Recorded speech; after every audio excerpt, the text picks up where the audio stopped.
Bonjour, je m'appelle Edouard Gasser, je suis cofondateur et directeur général de Tilac Healthcare, qui est une société qui fait des jeux vidéo pour permettre le suivi de patients atteints de maladies chroniques. Donc en fait, c'est des jeux qui sont prescrits par les médecins, téléchargés par les patients et qui permettent de suivre à distance l'évolution de certaines pathologies. Donc on a commencé avec l'ophtalmologie, notamment les maladies maculaires liées à l'âge, comme la DMLA ou la rétinopathie diabétique. Et en fait, notre premier jeu qui s'appelle Odyssey et qui a été marqué CE il y a une semaine, permet le suivi visuel de patients atteints de ces maladies-là.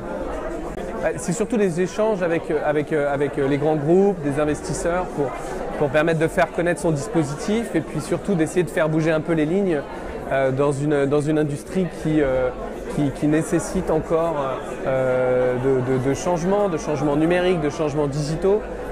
Et je trouve que ce qui est intéressant, c'est qu'on a quand même des grands groupes qui viennent voir justement les startups qui exposent pour comprendre ce qui est possible de faire, notamment dans le domaine du numérique et du digital.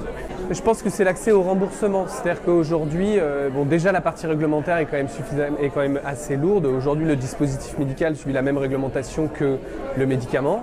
Ce qui a des aspects positifs bien évidemment, mais qui peut être lourd pour des startups comme les nôtres qui n'ont pas forcément l'argent ni le temps de faire une réglementation longue. Et puis après vient l'enjeu du remboursement par la sécurité sociale d'applications comme les nôtres qui ont une vraie valeur médicale, une validité clinique et qui apportent un avantage indéniable pour aider au diagnostic. Et malheureusement, les processus aujourd'hui pour le remboursement sont très longs. Et le temps, c'est ce qui manque souvent à des startups.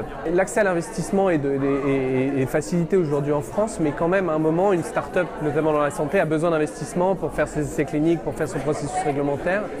Et c'est vrai que faciliter aussi le remboursement, ça nous permet d'avoir des rentrées d'argent et du revenu plus tôt, de se faire imposer un dispositif médical sur un marché qui est assez rigide. Donc si on avait des remboursements plus rapidement, forcément ça nous permettrait de vivre beaucoup plus longtemps et de passer l'étape start-up et de devenir une vraie PME rentable.